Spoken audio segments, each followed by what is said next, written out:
Thank you for that. And this is on. Brilliant. It's always a bit awkward when someone's talking about, like, you don't know where to look while that's going on. But thank you very much for that. The one thing that probably wasn't on there, because the good people in our PR department didn't write it down, is that, like many of you, I'm a local constituent, and it's one of the reasons I'm here tonight. I rent an apartment in the Valley. There's a few available these days. I can recommend it. It's a lovely place to live, but like many of you, I just want to hear more from the 6 people who are vying for the opportunity and the privilege to represent our community in State Parliament.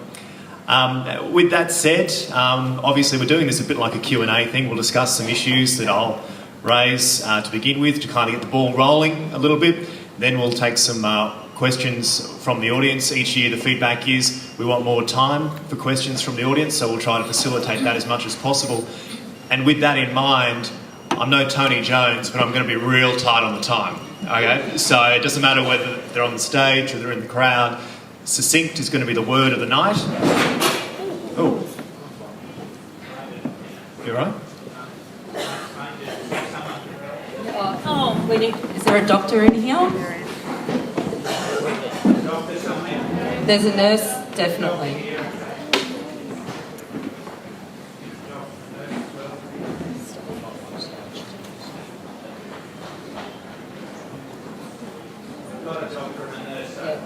Thank you. You're okay. Might just take a moment, if that's okay. Yeah, Kamala's looking for the stage too. Yeah.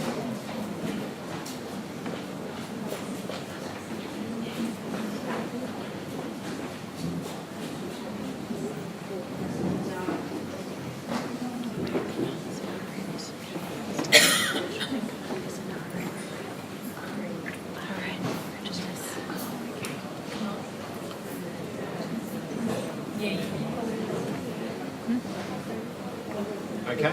All right. So as I was saying, succinct brevity tonight. The shorter the answers, I guess, and the shorter the questions, we'll get through more and more this evening. Obviously, if we start getting into full-blown campaigning platforms, I might start winding people up. Also, as well, if you're asking a question, it is an opportunity to ask a question, not necessarily an opportunity to make a statement or enjoy the soapbox, so to speak. So, with that said, you may have seen when I came on stage, I introduced myself. I haven't met anyone up here tonight. So what I have their bios here, but I felt quite awkward listening to mine being read out. So what I'm going to give is the opportunity for them to introduce themselves. Just a couple of minutes, keeping succinct as the word, to introduce yourselves.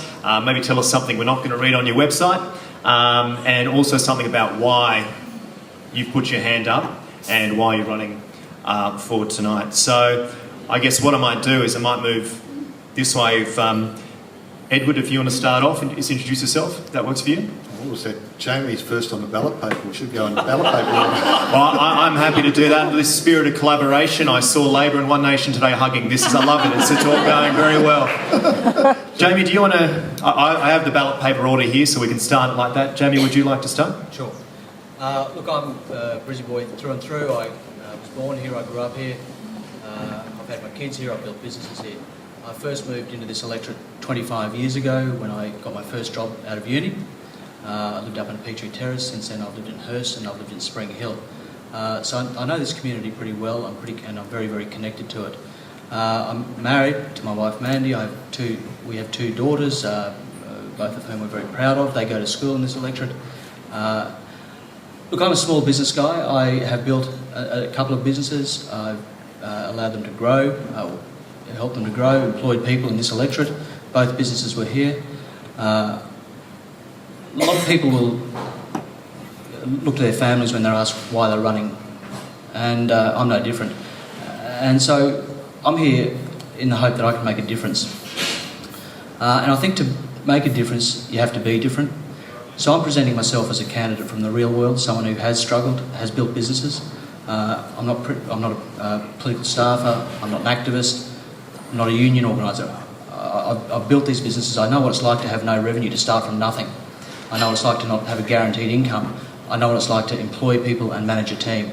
I know what it's like to engage with customers and also with the community. So that summarises me, what I run for, what I stand for. Okay. Jamie, thank you. And just to clarify and confirm as well, you stand for the Liberal National Party, I think. Fantastic. Okay. Number 2 on the ballot paper is John Dobson. Can I stand? Yeah, I don't know if the mic's going to reach that up. Does that work? No, it doesn't. All right. There you go. I'm with you. It feels a little awkward, I know. I've got a bad cold. Okay. Okay. John Dobson. I moved up from Melbourne to Hurston just over 12 months ago. I guess you call it the sunset of my life. It's where I thought I'd spend the rest of my years in a nice warm climate.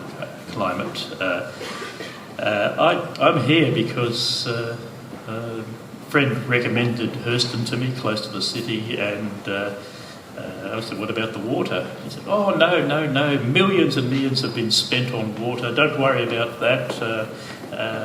And Brisbane people understand water. So anyhow, I was there for 4 or 5 months, and the friends yelled out, John, the dog is swimming in the backyard. And I looked out in the back, and sure enough, there was Rex, my pointer, swimming in the backyard. The Enoggera Creek had moved into the backyard. So I don't think that's an acceptable situation. I just can't see why a government at any tier, local government, state government, could say it's acceptable for flooding in a suburb or any suburb in McConnel 2 kilometres from the city. It's not acceptable. The other issue that I'm standing on is retail. Kirsten, you might say, well, this is council. Well, I'm taking the position that council and state need to work in concert. Maybe I'm giving my speech too soon, but I think retail is needed in Hurston. I think it's got terrific tourist potential with this recent publicity that the first Premier and his companion came out here and took the name or created the name by taking their surnames and created the word Hurston, and they set up house on the site of the hospital today, and it's got a fantastic tourist potential. Now, a bit about me very quickly before it runs out. I went to Carey in Kew, just a middle-class lad with parents who worked both to educate me to an extent, and I did an arts degree at La Trobe in Bundoora. I fell into many different things. I was a sales commission employee, or wasn't an employee actually. I was a commission agent for A.V. Jennings Houses, then the biggest builder in Australia, Glenville Homes later, and then Huxley Homes in New South Wales, but I was based in Victoria. I've done other things. I've bought a bistro at Impulse and managed as the operator and the leaseholder. That's an expensive experience. I've been the marketing executive to the Australian Productivity Council. I've worked in, I was a carer to my mother for a number of years as she gradually fell into dementia. And then I came out of that after my mother went into a home, and I had to get back into the workforce. Tatty old arts degree, no present skills.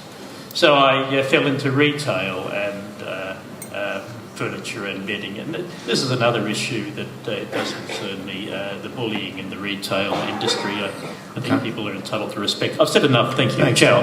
Appreciate it. No, that's okay. Thank you. Thank you very much, John. Number 3 on the ballot paper on Saturday is Grace. Hi everyone, I'm Grace. I'm the current member for Brisbane Central, and as we all know, it's now called McConnel. I've lived in this electorate all my life. My dad just lives up here in Merthyr Road. We grew up in Spring Hill when Spring Hill isn't the suburb that it was today. And in 1972 we moved down to New Farm, and Dad's still in the family home that we moved to in 1972. And currently my husband and I, Michael, who is in the audience, and that's how I became Grace. I was Grace Farfaglia of Italian descent, married Michael Grace and decided to take his name 32 years ago and became Grace.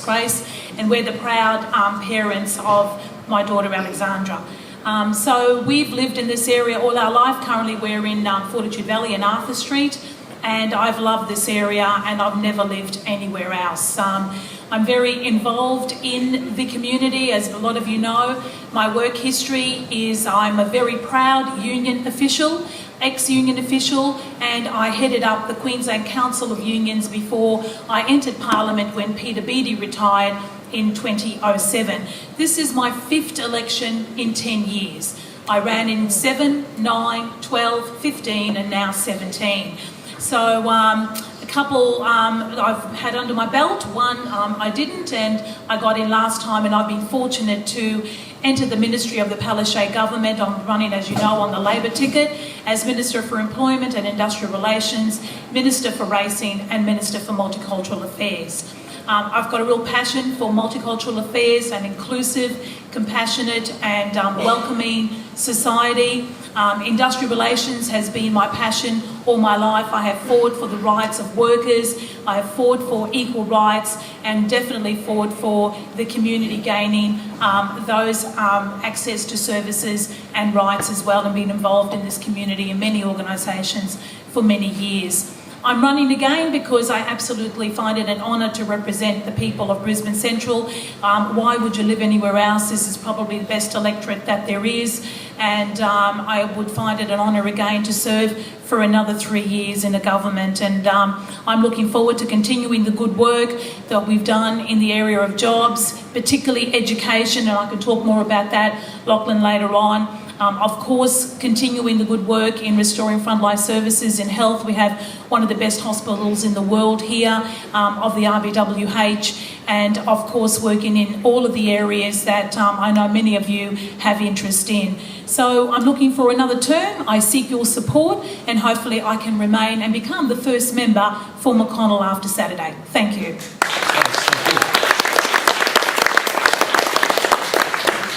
Okay, number 4 on the ticket on Saturday is Kamala Emanuel. Kamala. So I'd like to pay my respects to the Aboriginal original owners of this country, and my name's Kamala Emanuel. I grew up in Mudgeable territory in the Tweed, and have lived away from southeast Queensland, northeast New South Wales for a long time, and returned here at the beginning of this year.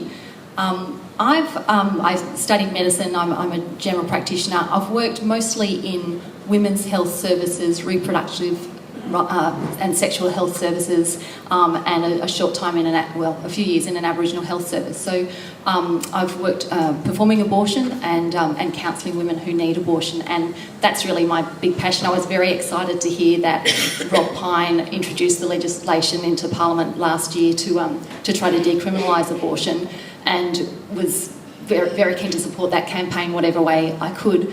I've been very glad to be able to be involved in the grassroots campaign here to try to build support for abortion to get off the criminal code, because I think it's insane that in the 21st century a woman can't decide that for herself.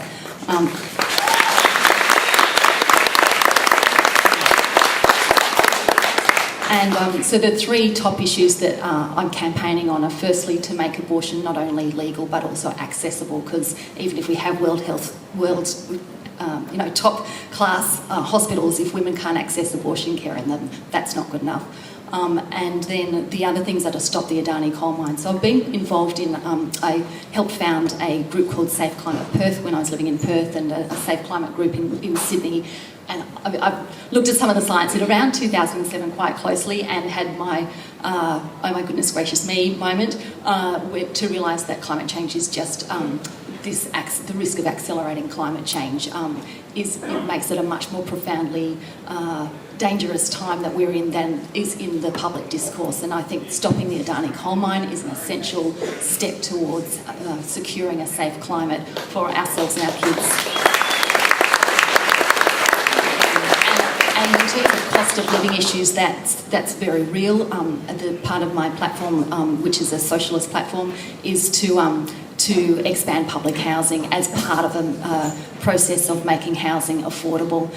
So there's a lot of other things that I stand for, and I hope to get a chance to discuss those. So yeah, I'm a GP, I'm a mum, and I've been involved in socialist politics for a while. I'm standing for the Socialist Alliance, which we're not a registered party at the Queensland state level, though we are registered federally and in a number of states. And hopefully we will get registered. And like many people, I've been excited by the new wave of socialist resonance around the world in the United States and in the UK, where people are actually talking about socialism again, because I think that capitalism just isn't working and we need to reboot and start something new that's profoundly democratic but that puts people before profit. Come on, thank you very much. Okay, next on the ballot paper come Saturday is Kirsten Lovejoy from the Greens. Well, hello everyone. Thank you. I'm Kirsten Lovejoy. I am standing for the Greens in the seat of McConnel. Thank you also to the people who've organised tonight, as well as I'd like to pay my respects also to the traditional owners, the Yagara and Turrbal people whose land we are having this meeting on. I would, I guess, like to talk a little bit about who I am and why I'm doing this, as we've been requested to do. I have a very long history, I guess, in striving for social justice and environmental issues. So it's actually what led me to study both science and economics, as well as environmental and social policy when I was in my younger years. And it took me into working with Aboriginal and Torres Strait Islander organisations, as well as in the last near decade I've been working in climate change, so as a climate policy analyst. What I know in my professional work, as well as in the work that I do in the community, because I do spend a lot of time volunteering in the community in which I live, which is in Spring Hill, is that so many of the issues that we face right now and have been facing over the years is a direct result of the corporatisation of our society. And I say that because we only have to look at the money that goes into governments, to their election campaigns, to know exactly who it is that they're listening to when it comes time to make a decision. Now, we heard about Adani, we heard about climate change. You know, we are the only party, sorry you guys aren't registered, we are the only party that is prepared to actually say no to Adani, and it needs to stop. It's not economically viable. It's not socially reasonable, and it's not environmentally okay. And I say that as someone who grew up in a mining town. Now, I know everybody kind of, when they hear that, they sometimes go, what? She's a mining town person who's a Greens, how is this possible? Well, it's possible because we actually have policies that address all of these issues, and it's incumbent upon us all to put the environment and the social right at the core of decision making, and we have not seen that. Now, I grew up at a time where the mining industry was really under a lot of pressure. The market dropped out of it, and I saw people literally die as a consequence. So I find the whole Adani conversation incredibly upsetting to know that governments are going out there, both at state and federal level, both LNP and Labor support Adani, and I know that when you dangle false hope in front of people who are desperate, they will suffer in the long term.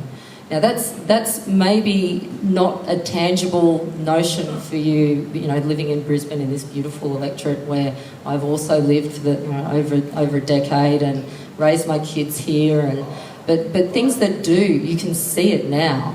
The overdevelopment that we face, the loss of our green spaces, public transport that is actually, being completely crushed by the volume of traffic that we have to deal with, whether it's parking or the congestion that we see on our roads. The only way we can stop that is by stopping cash for access to our political parties. And so one of the very key things that we need to do is ban corporate donations, stop cash for access meetings, so that we are getting the money out and we're getting people in there who are prepared to stand out and fight for the people who live here. Now, I know that there are very well-meaning candidates up here on this stage, and I've got the utmost respect for them, but our system is broken and it needs to change, and the only people who are going to do that, to make sure that we have the communities that we need, are the Greens. So I really hope, given there's about 600 votes in it for us, that's all we need, this could be the first Green seat in Queensland Parliament, and I'm really, really keen to make sure that everybody's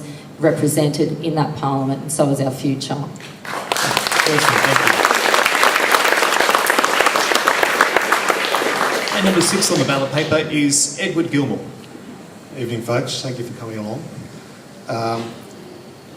I first moved into this area in 1976 out of Enoggera, and I've lived at Enoggera,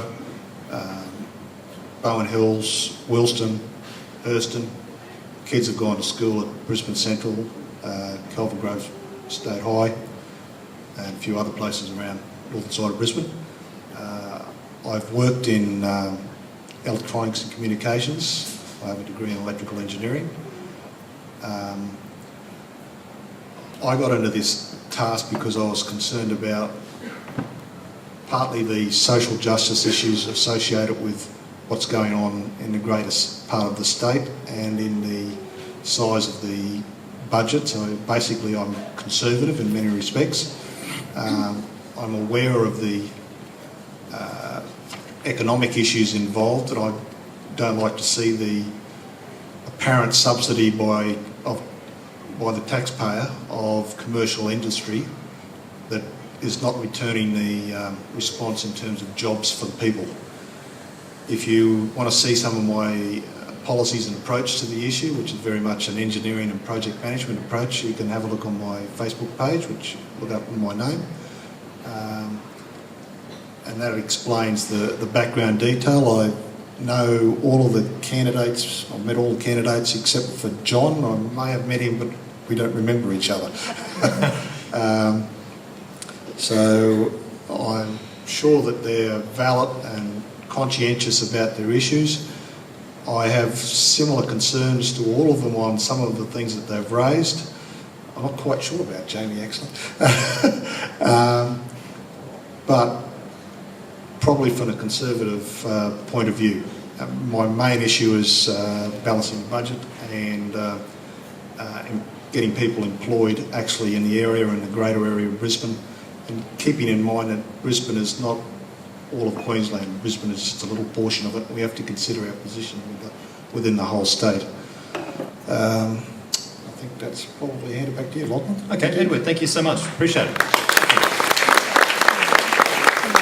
You made an interesting point there about Brisbane is not all of Queensland, and obviously this part of the world is very different to Townsville, yet every day I go out and do a story, I'm hearing about Adani.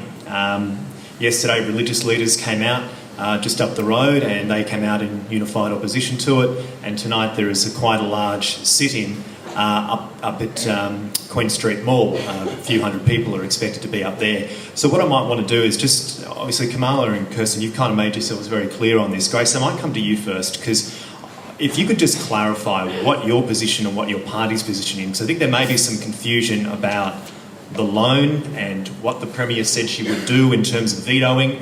Do you just want an opportunity to kind of explain your position on Adani? Sure. Our commitment last time was that we would not use taxpayer funds from a Queensland government to support Adani, and that commitment has been given.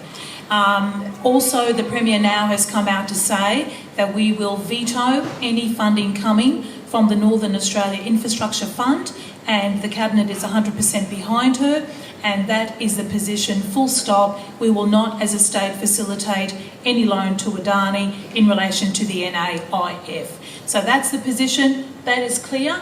Adani's been in the pipeline now for about a decade, I think it may be, or quite a large number of years. This is not something that has just come onto the scene right now. There are about 270 conditions on Adani through the process that they have gone through, and we have made our position clear as far as our commitments go, and it will rise and fall based upon its ability to operate the same way as I'm hearing nothing about Olive Downs, which is opening up in the Surat Basin, a new coal mine, almost the size of Adani. No one is talking about Olive Downs. No one is talking about Glencore, who has locked out workers for about 140 odd days. No one's talking about the expansion of the Hancock coalition mines. You know, it all seems to be about Adani, and I think the issue here is we need a transition out of coal. We as a Labor government have a plan to do that. We are talking about 50% renewables. We've made our position very clear in relation to Adani. Full stop, that's the end of it. Okay. Jamie, would you like the opportunity as well to outline the LNP's position? Because I know Tim Nichols gave a speech today to the media club and there were protesters out the front. Do you want an opportunity just to outline your position? Yeah, sure. Look, I have to say I'm still confused on the NAIF because someone better let Curtis Pitt know that Cabinet have agreed, because he's saying one thing in the north and we're hearing a different thing in the south. No, so we're very uncertain here. Now, the only reason that the veto is necessary is because it's on the Queensland Government's letterhead, and so an 11th hour decision was made to mislead the public about what's with the funding.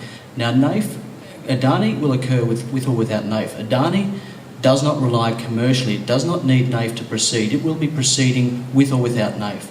NAIF is the Northern Australian Infrastructure Fund, and it is specifically set up to support infrastructure for the community. No loan gets approved from NAIF unless it provides community support. There are currently 4 or 5 different applications in front of NAIF for renewable projects. So NAIF is a massive smokescreen to disguise the fact that the government has given Adani a royalty-free period on that project. Now, that loan does support the commercial aspects of Adani. So the NAIF, a funding that the community up there require and need, and Adani don't, is being used as a smokescreen to divert attention from the fact that there's a royalty-free period being given by this government to support the commercial aspects. It is true. It's also true that Adani has been given unlimited free groundwater. Do you support it or not? Now you'll hear. Well, I want to clear up the confusion, be very specific. Now, the LNP are very clear on this. We've made it very clear that we do support the project. So, there's no wondering. We've been very honest, very clear, very straight up about it. And do you support public money being spent on? Do I support public money being spent on Adani? On Adani. Well, look, on which one, the NAIF or the royalty-free? Spit it out, yeah. I just want to be clear on it. I mean, so let me be clear. If I'm talking about the royalty-free period, the royalty-free period, there is no royalty-free period. I can't possibly comment on that royalty-free period because we haven't seen the details. The government hasn't released it, so I can't possibly make a comment on that, Lachlan. Then why are you commenting? Can I just weigh in for a second? Okay. I know we've made our position clear that we want to stop Adani, but the reality is I'm really glad Grace raised the other mines, because frankly we should be having a conversation about those. Exactly we should be stopping new mines, coal mines, full stop. Well, that's another argument. That's another debate. We are in a position now where we could be transitioning now to... we can't actually... Can I just speak? Because we can't actually take with one hand and give with another. It actually doesn't work that way. Economically speaking, it is cheaper to use renewables now. Why are we still pursuing this line? Why are we giving, and I'm sorry, but LNP has been absolutely party to some of the most outrageous royalty holidays I've ever seen. So, both parties need to recognise that they need to get the money out of politics, because the decisions that are being made go against our best interests. Now, there is no economic argument to say that any of these mines are good for Queensland, good for Australia, never mind our world and the environmental impacts and the 70,000 jobs that are absolutely reliant on a healthy functioning Great Barrier Reef. Aside from all of that, economically speaking, it doesn't stack up. So we should be having these conversations. They should have happened a long time ago. Why haven't we done that?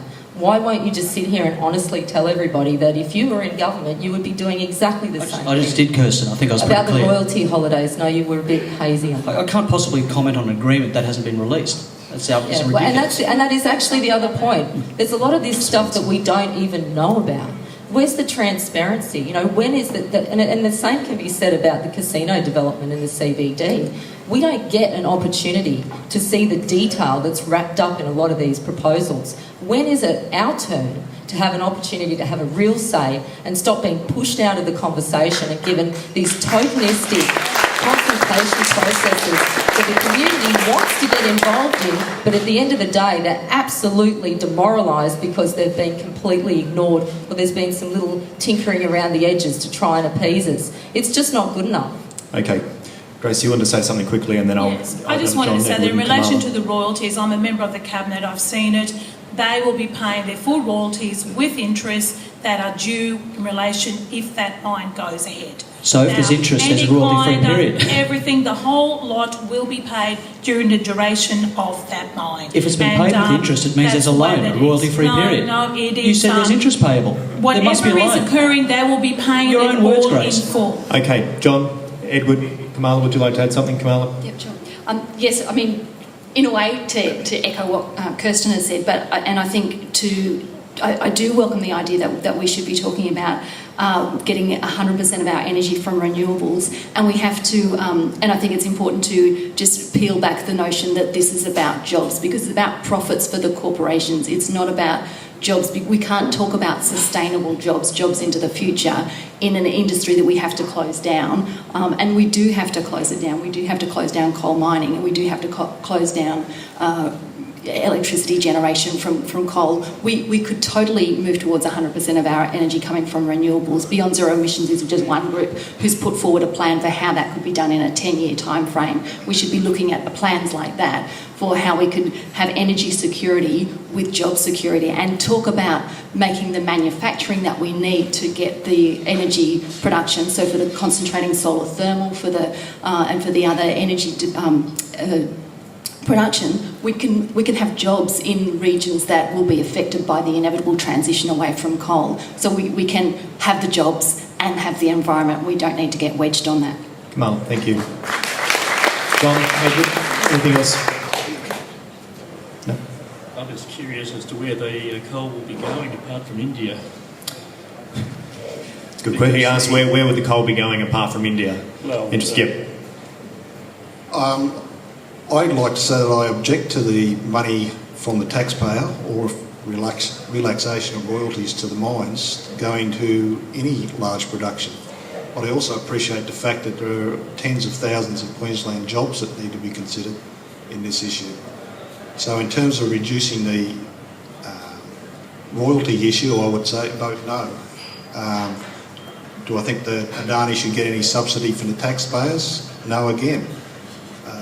If I was elected as an independent, I would support any vote that blocked that type of subsidy. But what I would support is possibly the only viable alternative to coal production is eventually a stored hydro system that was backed up by a solar PV or a wind-powered generating system.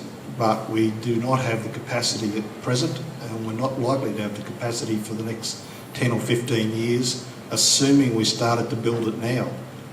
We need to think about how we're going to get that baseload capacity to cover that issue. That's probably my Edward, thank you. Some of you may have seen the leaders' debate the other week, and David Spears asked the audience. I'm just going to indulge myself and feel like David Spears for a second here. Can we just do a show of hands? Who supports the allocation of public money towards facilitating the Adani mine? Not likely in this election. A few. No, there's a couple. There's more than there was the other night. That's a 200% increase. Okay. We'll probably leave the Adani there because we could talk about it all night, though I know there might be some questions from the audience as well. Affordable housing, this area, going up like bonkers. I make the joke about Fortitude Valley. I walk past there, there's all sorts of rent holidays to get people in, but that doesn't necessarily mean it's cheap. It's a very local issue now. What can be done and what would you do to make housing more affordable to ensure that those people who are going tough at the moment are able to have a roof over their head? Who would like to start us on that particular issue? Just a couple of quick statements on this. Kirsten, yeah. So at the moment we have 28,000 homeless people in Queensland. We have record numbers who are in a dire situation, and we have basically a whole generation of people who will never be able to actually afford their own home. What we're seeing at the moment is essentially about 500 houses being built a year over the next 5 years. We need to actually increase that significantly because it's not dealing with the problem at all. And we can do that very easily. I mean, at the moment, the interest rates are incredibly low. Let's take advantage of that opportunity so that we can build for the people who need it in a way that's needed. So you're not just jamming people in like this with no thought, but you actually create livable communities so that people have the places that they need. And you do that by investing in that infrastructure as a government. You do that. And I just want to, sorry, I kind of have this little thing in my head. I just wanted to clarify, it's not 10,000 jobs for Adani. It's more like 1,400 if it actually got up and running. And they actually came out in court and said that, so the 10,000 jobs thing is not true. Now, sorry, back to housing. Let's get back to the housing. Back to housing. So, you know, we really can do something now about this and tackle our housing affordability crisis so that people have somewhere to live. We just need to, you know, realise that not everything should be, particularly when it comes to a home, commoditised. Privatisation doesn't provide the answers we all need to make sure that we're meeting our basic needs within a community. And so the government really does need to step in and go big on this, because we can afford to, and we make the people who are currently getting away with not paying enough, like the big corporations who are constantly being given holidays of all descriptions, you know, they need to start to pay their way. Okay. Grace, you wanted to say something on that? Yeah, look, can I just say that when it comes to transparency or whatever, this government has put in some of the most transparent, real-time disclosures in the history of Queensland's donation period. They are there, they are real-time disclosures. People have to disclose that stuff. You can't say that the government has not implemented what it promised to implement, and we have done that. We're going further with the Balcarra recommendations, and they will be coming not only to the local government, but the Premier's made it very clear they will also apply to state government. That's property developers. Yes. Yeah, and not unions. Well, there was nothing found in relation to the unions. No, and he did say I'm that. sorry, there was nothing found in relation to the unions. Just to clarify, that was the first question. And I think that's a bit unfair. No, that was the first question. Because everything is declared and it is very clear. That was one of the first questions that Mr McMorrin was asked. He said, why not unions? And he did say, because there was no evidence, of corruption. There was also no evidence of corruption at a state level from property developers either, Grace. So anyway, we have made commitments in relation to that compared to what you did when the Liberal Party was in government. We drew that all back, and it's now real-time disclosure, and it's happening right now during this election.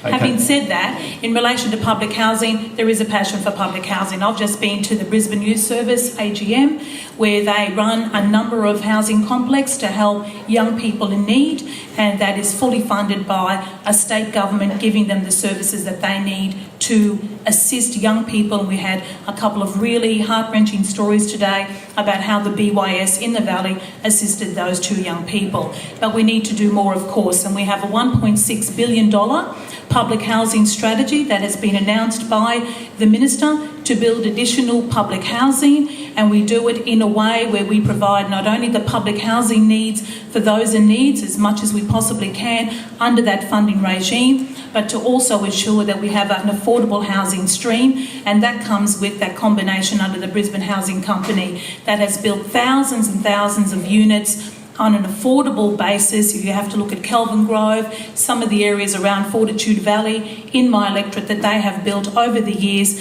and that was a combination of 80% seed funding by the state government and 20% by the council, and they have grown and provided affordable housing. I agree we need to do more. I want to see a lot more in this area. We are working towards that, and we have a $1.6 billion plan. Okay, Grace, thank you.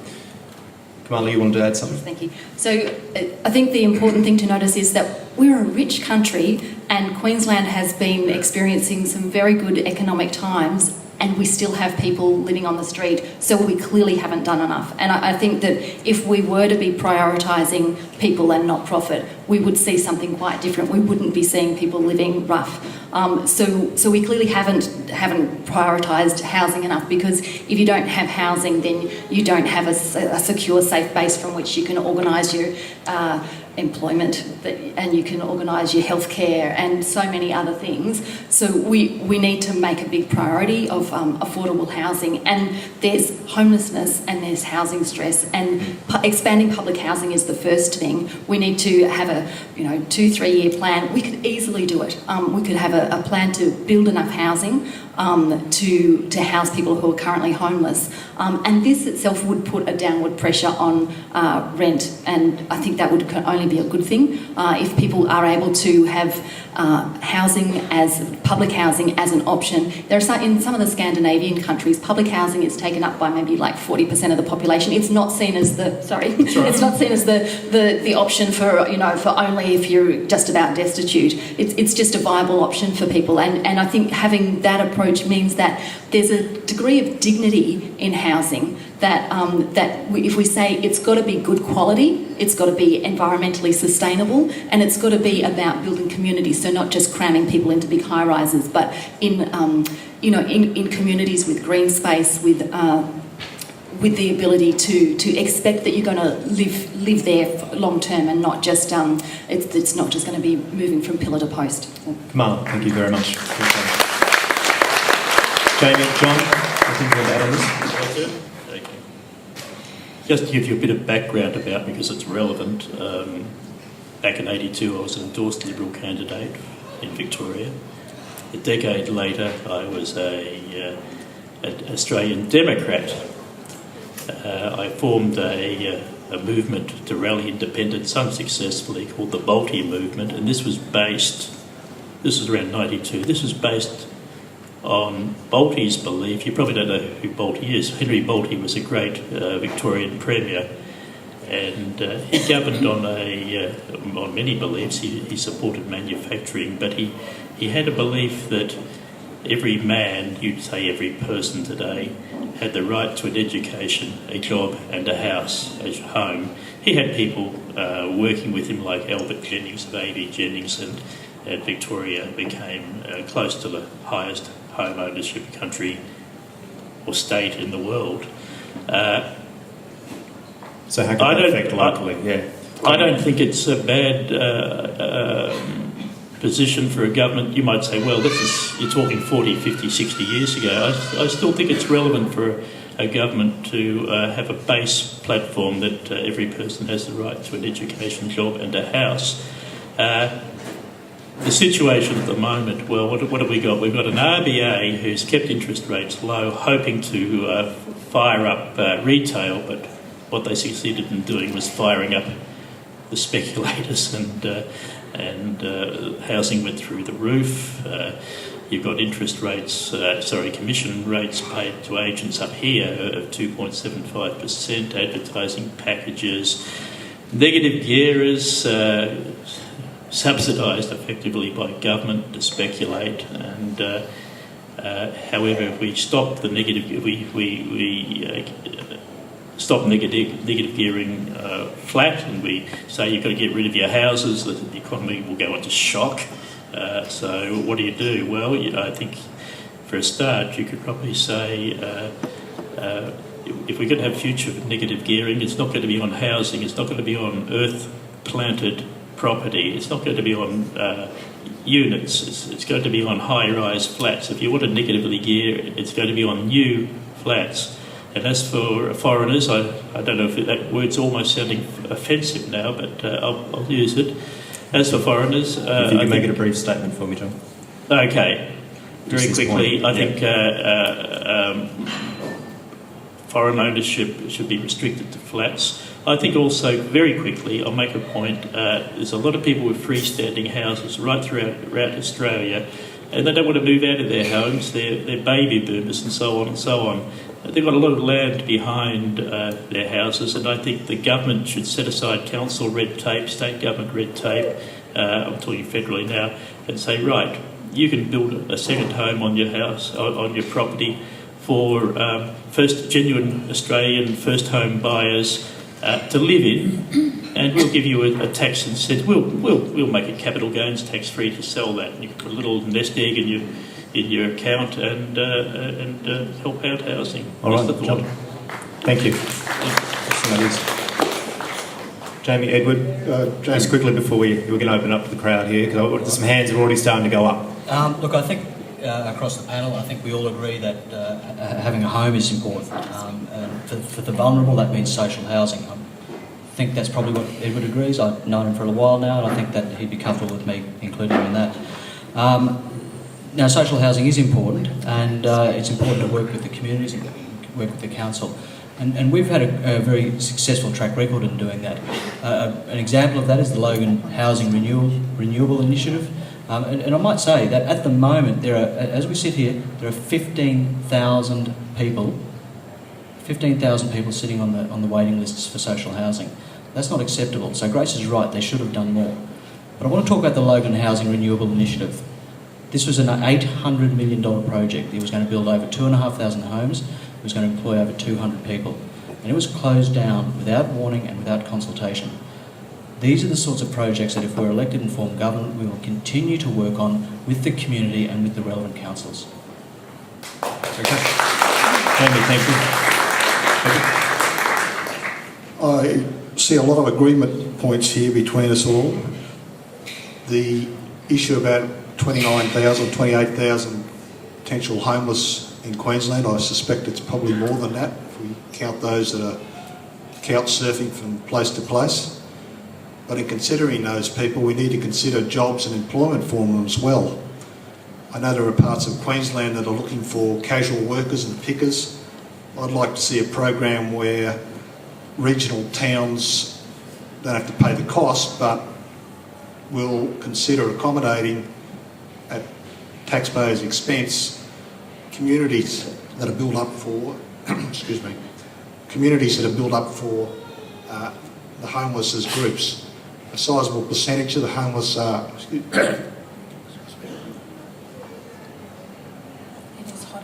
Oh yeah, the lights. It's not just the pressure, I feel it too. it wasn't a Trump moment either. I'd like to see people move to communities where they can get some work, even if it's only casual, and when they're not being employed as part-time workers on picking or community type work, that they get to extend their community or build it on a work for the dole arrangement. Basically, these people, if they are homeless, they're not likely to get any dole whatsoever. And if they're couch surfing and have an address, they might get the dole, but there's an expectation there'll be some sort of work for the dole scheme. I should qualify that is that my understanding of work for the dole is they get to pay it off in 12.1 hours of work, not 25 or 30 hours of work, because that actually covers the amount they get at the casual rate of $22 an hour. There's a section 51 XXIIIA of the Australian Constitution about conscription that people can look at. Basically, for the homeless, we need to be looking at communities or towns or suburbs in regional areas that require workers. I can't see that we can fit any more people into the McConnel electorate without going to high rise, and that will mean knocking down existing buildings.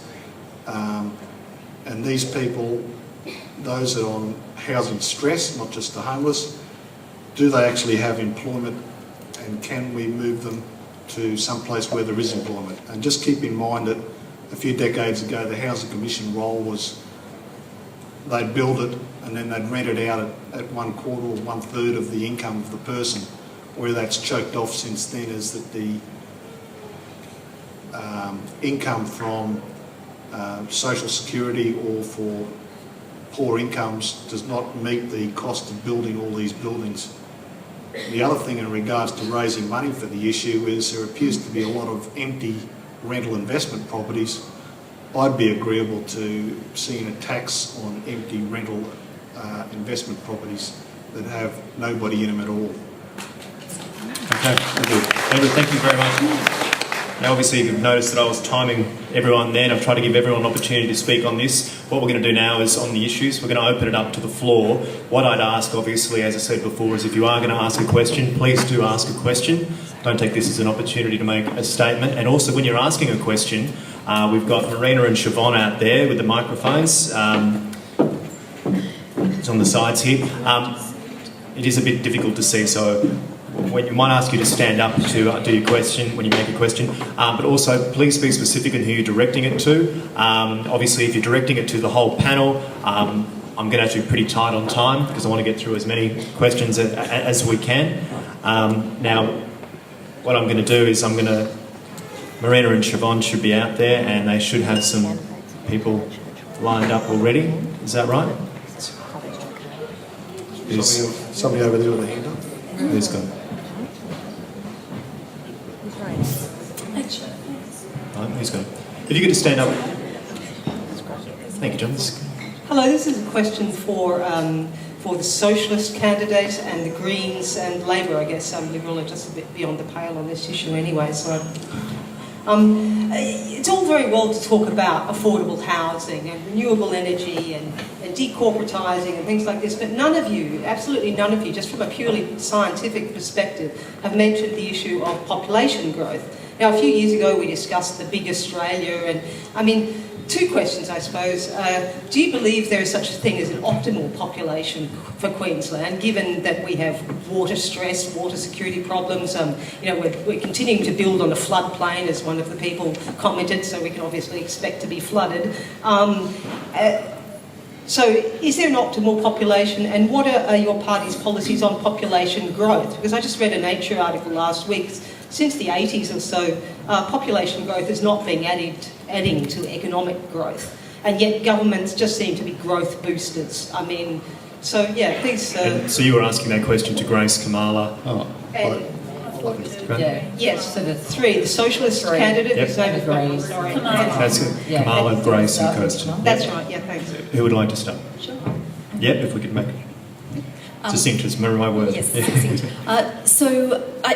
The short version is, I don't think we're going to know what the optimal population is while we're still employing very devastating practices in our production. So while we're still digging up coal and burning it like there's no tomorrow, and producing plastic that we don't need, while we're producing pollution at an unsustainable rate, we don't really know what the sustainable population is. Once we've got those things under control and we're building housing that's sustainable, and we've got an integrated public transport system that works to move people, then we're going to start to get a better idea of what is the limit. So presumably there has to be a limit, but I just don't think, for us, our priority isn't on trying to find that number, but on trying to basically attack our economy, if you like, at the point where we're producing a mess that's causing environmental and social devastation. And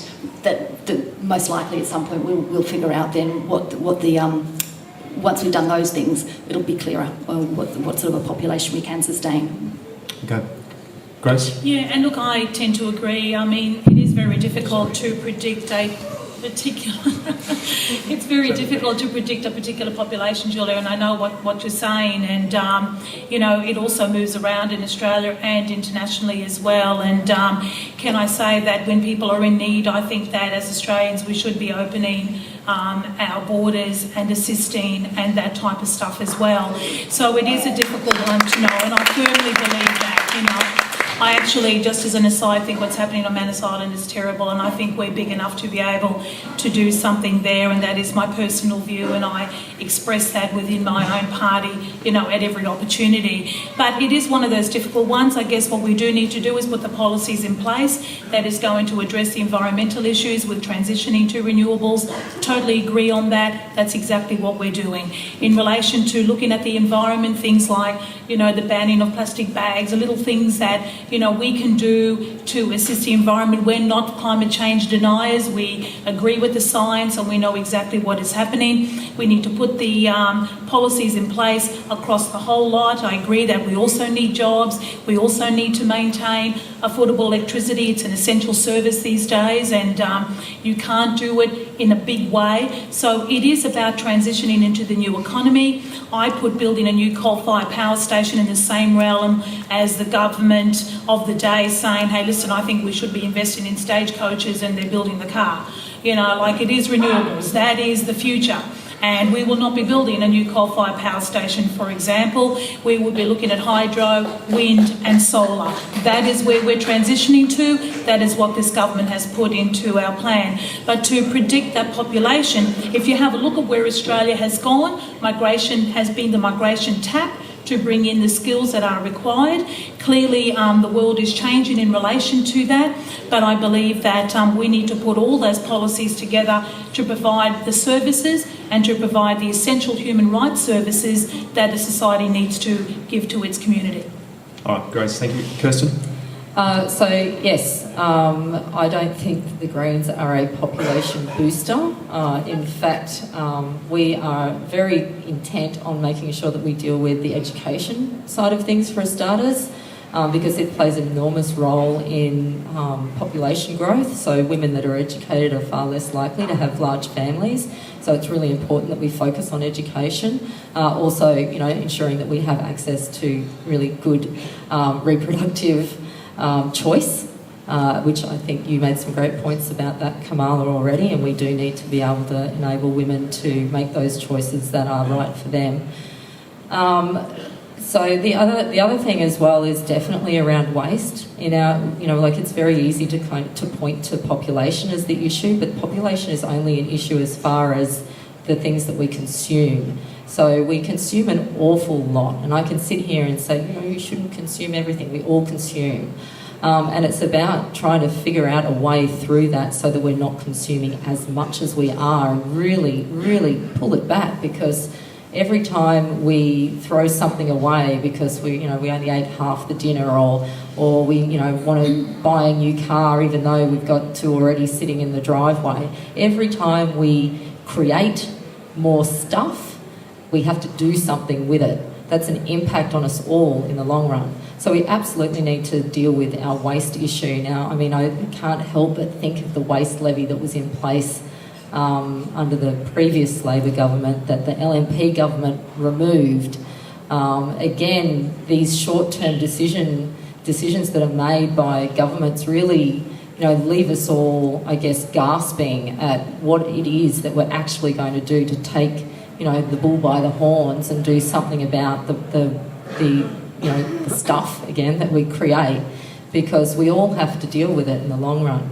I think that's... Yeah, I'm just going to have to wrap you up there, Kirsten. Yeah. Yep, thank you. I think next question was over on this side of the audience. Yep. I just want to start again for us, sir. Yep, I could just hear it just coming through, but we just missed right at the beginning then. We live in the most urban electorate in the state, and the state has planning legislation which control changes to that urban environment. And we've seen in recent years where limits in the town plans and the city plan, say 10 stories, written into the plans. And we've got plenty of instances where developments at least double that have been approved by the council legally, because the way that planning legislation is written, it allows them to do it. Now, what I want to know is, will you candidates, when you have the power, change that Planning Act so that councils are forced to limit this height and bulk of developments to what they have got written in their plans? Okay, and that's to everyone? That's to everyone? Yeah. In that case, I might just do it as a very quick yes, no, and if one supporting statement. Yes, I support the concept of restricting heights, and I also support the concept that the state government doesn't override the council height limitations, i.e. the Hurston Quarter tower of 30 stories that somebody wants to put in next to the hospital. So, yes. Thank you, Urban. Kirsten? Yes, absolutely. The Greens have been very strong on amending legislation so that it takes that wriggle room out so that we actually, as a community, have what we need, not what we're just given by developers and governments who are happy to take their money. Grace? Yes, I do, and this has been tightened in the new planning legislation that came out on the 1st of July. It is now operational, and if you have a look at that, there are reasons for decisions now that need to be given and limitations in relation to the neighbourhood plans. Kamala? I'll just say yes. Yes. Thank you for the brevity. Jamie? Look, I've spent a lot of time talking to people in Spring Hill and Hurston and other places, and when it comes to the planning and housing affordability, the greatest pressure on housing affordability is within 5 kilometres of the city. So we've got to balance planning and affordable housing. And so for that reason, there needs to be flexibility to ensure appropriate design and amenity. So I think that flexibility needs to remain in the legislation. John? I'm impressed by that answer. I would have said. Do you just want to say me too, or? I would have said yes, yes, yes, yes. I think the city is drowning in concrete, and I think it's going to lose its character the way things are going. Just please move your microphone just a little bit closer. I think the city's going to lose its character. It's just drowning in concrete. I've never seen this thing happening here. I'm digressing slightly of people going to concrete shopping centres to go to restaurants and things. No, I like his answer. I thought it was quite good. You've got to realise that people want housing. People want to be near the CBD, particularly young people, and maybe there does need to be some compromise if it's going to get more people in their homes close to where they want to be. People don't really want to be 50 minutes out of the city, 60 minutes, 70 minutes. I think there has to be some compromise, but of course everything has to be open. The problem with government I don't know why, everything's commercial in confidence. Everything has to be kept from us for our own good. We can't find out how much, in Victoria, we can't find out... that might be moving on to another issue. Yeah, okay. I might wrap you up. All right, the point I'm making is you've got to have open government in everything. It's public money. They're our public servants. We're the master, not them. If everything is kept in the open, that will find a solution for the height of a building. All right, John, thank you very much. Appreciate it. Next question, please. Hello.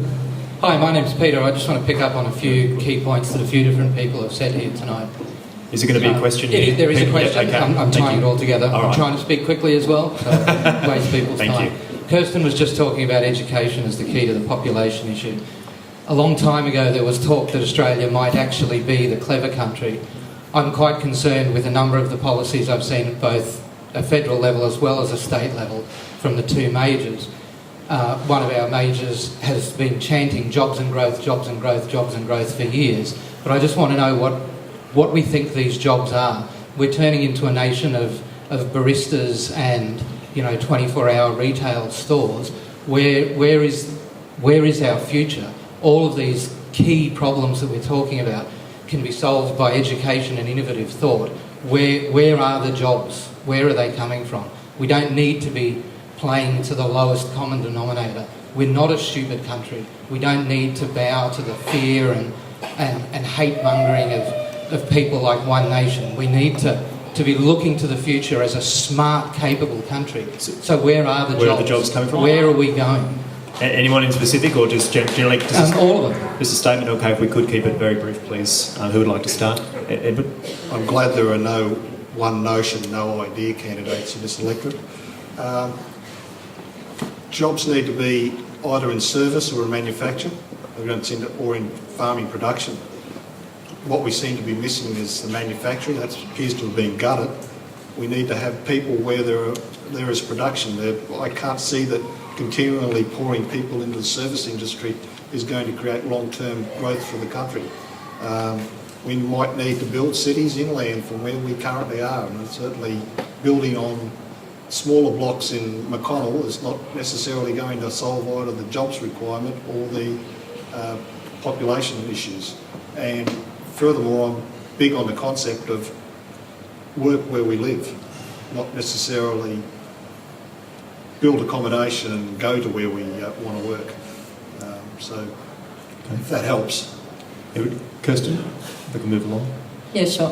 So, I mean, we have talked about housing affordability as one avenue, not only for addressing the problem of, homelessness, housing crisis, but that actually creates jobs. When you invest in infrastructure like that, you actually create jobs. Now, what we need is a diversity of opportunities, not just kind of, focusing on one thing and talk at a high level about, jobs and growth, because, I'm not an economist and I really don't want to be called one, but certainly the economics bit in me really rails against the idea that there's this kind of idea that if you look after the big corporations, you're actually going to end up with this wonderful community at the end of it. That's failed us. We've got an incredible creative community out there that's really under the pump at the moment because they're finding it difficult to function. I went to an event the other day and they were talking about the alcohol issue, health issues that come from drinking alcohol, and they were saying, well, the creative culture in the valley relies on alcohol sales, and it was like, well, yes. That's what we've created, this system where people are absolutely dependent on these, the gambling interests, on the alcohol industry, on the mining industry, but actually the money doesn't even come back into the community. It does not support local jobs. Let's start investing in our local areas. Let's start, and I mean across the regions too. Let's work with our regional areas because they're hemorrhaging people at the moment as well. They want their communities to stay strong, but what can they offer them? Well, let's actually go out there, engage with them and figure out a pathway forward. Put the money into things like that so we have that diversity that we need going forward. Okay, good jump in there. Look, it's such a great question, and it's not one you can really do in a couple of minutes to give it justice, but let me try. You have to diversify the economy, no doubt. Government has put in extreme money into the new innovation hub in Fortitude Valley and has been assisting businesses into the new entrepreneurial businesses of the future. If you go into the valley here, in the McCurdy Centre, I visited Chromo just recently, in fact just last week. Amazing stuff happening there in the technology space, leading edge technology, world cutting edge, and Steve Baxter as our chief entrepreneur is driving that $400+ million that we've put into that startup and new age economies. We've also assisted small business. We've brought in a back to work program that has employed over 9,000 people across Queensland in regional centres specifically, and now in the southeast corner, youth with a 20,000 youth boost. Over 90% of employers that have taken up those jobs have been in small to medium-sized businesses, expanding their businesses, growing their businesses, and it's from a mobile repair shop to an accountancy firm to a small manufacturing plant to a retail to a hairdresser. It covers the whole gamut. I visited them all over Queensland. We've also got Skilling Queenslanders for Work, a program that was cut under the LNP. We've restored it, helping those to get certificates, to get skills, to get employment in all of the various categories. We need to diversify our economy, biofuels, renewables. We need to look at tourism. We need to look at our health market. We need to look at our agricultural base. Our exports are at the most they've ever been in Queensland's history, and that has occurred under this government. There is much more that we can do. There is a lot of work to be done. We need to diversify the economy. We need to provide the education. We need to provide the skills. We need to provide the incentives for those new technology businesses, and we are doing all of those combined. We just want to do more. And we've created 134,300 jobs since we were elected in 2015. All right, come on.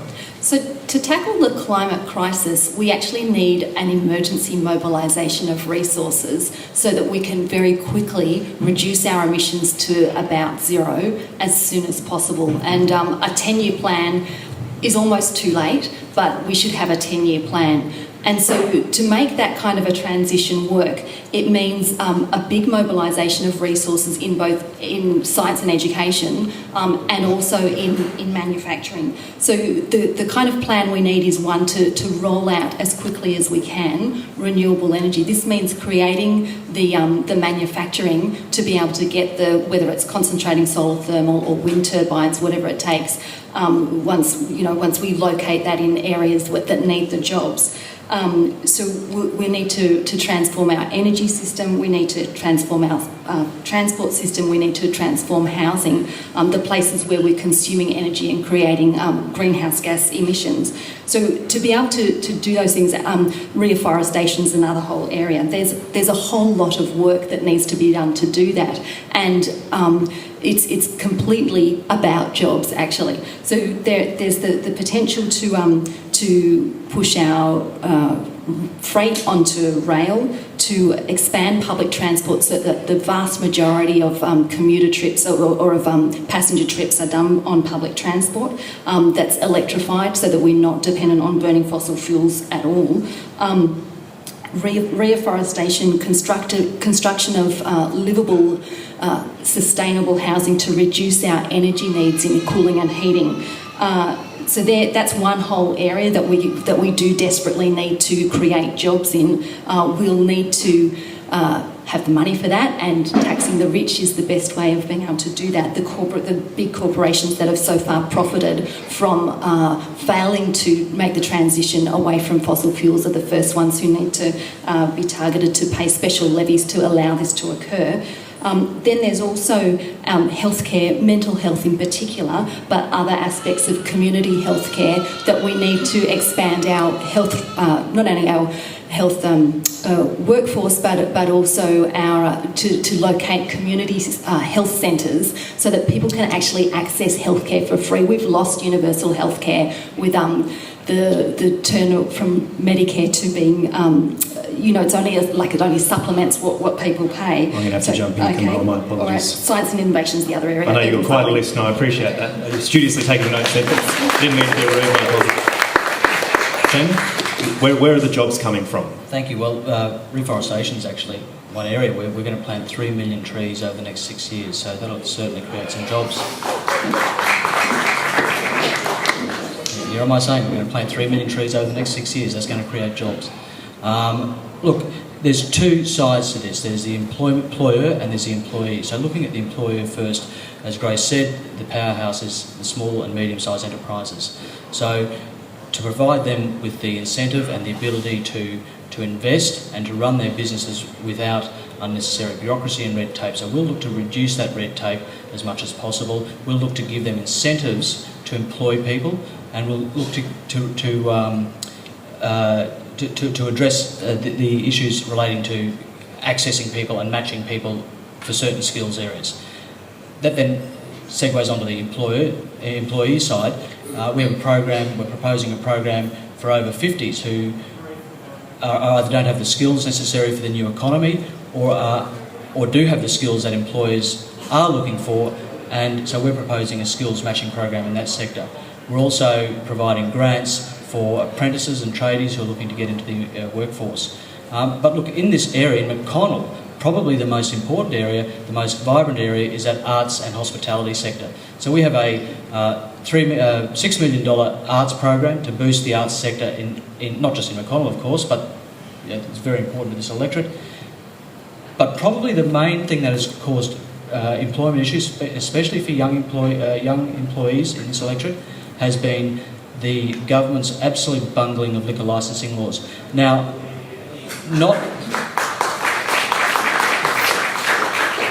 all of these venues are booze-guzzling hellholes. We have some of the most beautiful, interesting bars in Australia. The Gresham won Bar of the Year across Australia. That's no mean feat if you've been to Melbourne and Sydney and seen some of the great bars down there. It is choking. The Gresham is choking. We got other bars in Caxton Street which are focused on live music. They're not about liquor sales. They're about providing people and musicians and other people with opportunities. So addressing, this is a great example of the type of industry that we would look to get into, to look at this unnecessary red tape and bureaucracy that is disincentivising businesses from employing. Other Dave, things I'm that gonna we have look to to jump in do, here, Jamie. we will look to also address probably the most regressive tax or impost on businesses, which is the payroll tax, and we'll look to reduce that over the next 10 years as well. Thank you, Jamie. John? When I was with the Australian Productivity Council, that's going over 30 years ago, the conversation was about manufacturing to a quality standard. Quality was defined as something that was desired. Manufacturing in Australia to a high standard that the world would want. I don't know what's happened. This nation has all the resources in the world, and yet we're letting manufacturing collapse. And yet you've got nations like South Korea, a tiny little nation, virtually no resources except people, and it's exporting to the world. I wonder what's going on. I really do. We give out tenders to overseas countries to make submarines and things. I sometimes wonder why we can't say, well, that's great, you're going to make these over here. Why can't you maybe also include a bit of manufacturing of automobiles or something like that using Australian labour? Why can't we just have a little hooks there? If you want to deal with Australia, you're going to have to give us something back. We've got primary resources that are wanted. China wants our milk, or anything clean that we produce, which is everything, is wanted. The trouble is, we're selling all these companies out. Our biggest dairy industry in Tasmania, sold, China. I don't want to go through it all, but cotton, Please don't, John. cattle. I know the point you're making. Why aren't we doing things for ourselves? Yeah. Why aren't we having a bit of pride in our own people to own things and manufacture things? These are things that perplex me. Right. Thank you. Thank you, John. I appreciate that. What I will ask of all our candidates is when we get a question to the whole panel, I'm going to have to restrict it to about a minute, guys, because if someone goes over, then there's a precedent set, and obviously we want to make sure everyone is here. We want to get more questions, and there's some hands that have been up non-stop here. So who's got the microphone? Me. I just wanted to say how stressful it is waiting to ask a question. And John, I'll just answer your question. It's deregulation, which I just wanted to address the audience, all of the panel. You've all mentioned things that I find very pertinent to my question today. You've mentioned that the transport system needs upgrading. You've mentioned that there's too many cars on the road, there's pollution. You've mentioned that that we're relying too heavily on fossil fuels. I just wanted to give you a quick history, and I promise it'll be 1 minute. The taxi industry. There is a question. Okay, the taxi industry has been regulated in Queensland for 100 years. In the strategic direction for the transport industry up to 2016, it was listed as a part of the Transport Department. The Labor government actually deregulated that industry, and Ed Wood mentioned being able to have a fair day's pay for a fair day's wage. You have given $1.6 billion of Queensland people's assets. It is a question. People's assets to a multinational rideshare company that 25% goes over to America. I want to know what the Labor government and the Liberal government, and particularly the Greens, because I have really been interested in what you've been saying tonight, are going to do to address what's happened to our transport industry in Queensland to this point. Okay, so that was a question for Grace, Jamie and Kirsten. If you just wave your hand, I couldn't quite see where you were. Okay, just so we know where to direct. Thank you. You okay? Are you okay? Yeah. Okay, good. Sorry, we can't quite see. It's a shadowy figure out there. My apologies. You can't see. I'm going to go this way this time. Jane? Look, the technical disruption is going to occur no matter what we do about it. I think I've been completely honest all night, in fairness. So this disruption has occurred. The issue is how to deal with it. And so our proposal is to introduce a ride-sharing and taxi commissioner that will take an independent look at this and report to the government. It will address the issues that you're talking about. It will address issues of fairness so that we've got competitors competing on a level playing field. Look to reduce the regulation in the industry across the board, and also look at safety as well, including things like in-car cameras. Okay.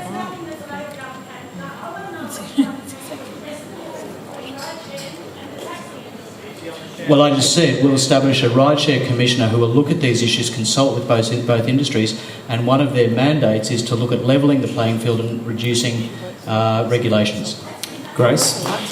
Look, I think it's nothing I say is going to satisfy. I know where this question is coming from. Basically, we've made our position very clear. We've legislated the position in relation to taxis and Uber. We've provided a $100 million support package for that industry. We've brought in safety measures, and I understand your position in relation to it.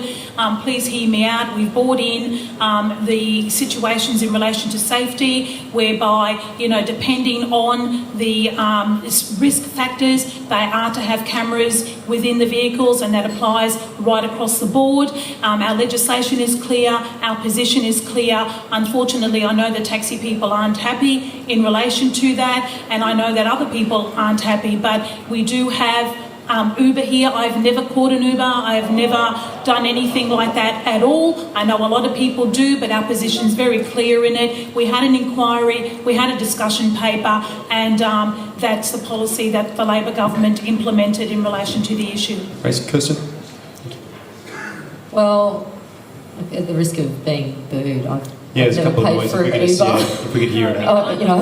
I only ever I only ever catch taxis, mainly because I know the inequity that exists at the moment, and it's not a level playing field. And I absolutely agree that they've been, as a corporation, they've been able to give, they've been given essentially a market, advantage over taxis. Look, I don't have a good answer other than I'm not scared using the word regulation. I actually think a lot of people benefit from regulation. People need support to manage it, and that should be a focus of government so that small businesses aren't impacted to a negative degree by the types of regulation that are out there. But we should be regulating in a way that actually creates a fairness across the board. And we haven't seen that at the moment. And, I think the other thing as well is that when, these companies come in and they're given these opportunities, I don't oppose new disruptive markets coming in. I find it difficult when I see large buckets of money getting doled out to, really negative industries like the greyhound racing sector. Millions of dollars going into that to help out the racing sector, but such a pittance for the taxi drivers. So I think there needs to be a bit more equity across the board, and I think that, again, I'm sorry I keep saying it, cash for access is what gets us where we are every time. Kirsten, thank you very much. Next question. I'm Caroline from Space for Cycling. I'm going to make my question really quick so that the candidates can spend longer on the answer. I just want to ask quickly, do you support the building of a green bridge across the river? And how will you improve cycling access into the city so that we can reduce congestion and improve active transport in the area? Is that to the whole panel? Yeah. Okay, so I'm going to restrict you to a minute here. We'll come back this way. The answer to that question is yes and yes. If you look on my Facebook page and my Facebook group for this election, I've outlined the policies and issues. I'd suggest that in terms of a green bridge, we might want to consider not putting through a tunnel underneath the city for the train tunnel, but spend a fraction of that $6 billion putting elevated services across the river, which would include a green bridge for cycling and pedestrians. Come out of Bowen Hills, Tenerife, along the northeastern edge of New Farm, across the river there, and back in around Hamilton into the existing rail service. So yes, I've thought about it, and yes, it's doable. So that wouldn't be the only thing that needs to be addressed. You can have a look at my Facebook page, challenge questions that way. Thank you, Edward. Kirsten? Well, as a cyclist, I am very well aware, and I've definitely participated in a lot of the events that have been, rolling for a long time around building, and improving our cycle infrastructure. The benefits to the community by actually investing properly in not only our public transport system but our active transport system as well is phenomenal. I mean, we constantly see money being put into road widening projects. Why? When all of the evidence around the world is that, in fact, when you widen a road, more traffic comes. We need to move away from these regressive ideas where we keep doing things the way they've always been done. Don't want to say it again, cash for access. Seriously, these companies are in politicians' ears all the time saying, hey, this is a great idea, and it's the networks that they create, when in fact, evidence is showing us quite the opposite. So absolutely, is that a yes to the bridge? Yes to bridge. Thank you, Kirsten. Appreciate it. Yes. Carolyn, we've worked with your organisation to improve the bikeways around Brisbane and the inner city. We were together just last week announcing the extension of the bikeway out to Albion and Windsor. We are committed to doing that. I know that Mark Bailey, the minister involved, is a cyclist himself, and we've been doing all we can to improve the cycling around the city, but we do need to do more in the public transport, which is why we're supporting Cross River Rail. We will build it. That will take thousands of cars off the road. We definitely need to do something in that public transport space, public transport space that people can use, that will be reliable, quick, and all of that kind of stuff. So we're with you. I know we're building those cycleways. We've been together many times, and I will continue to provide for the inner city in the bikeways and whatever we can build in that infrastructure that we're building. I think bikes now always form part, as well as end-of-trip facilities as well, which is fantastic. Thank you, Grace. Kamala? So yes, I think that's a great idea. I think from the Socialist Alliance point of view, I think we're keen to work with people who are developing the plans and pushing for the plans. We don't have like a blueprint for where should the cycleways go or what have you, but very keen to collaborate with people who are making those plans and putting forward those proposals. We're just very aware that the importance of having distinct cycleways rather than lanes on roads, just for safety's sake, and would want to talk with cyclists about the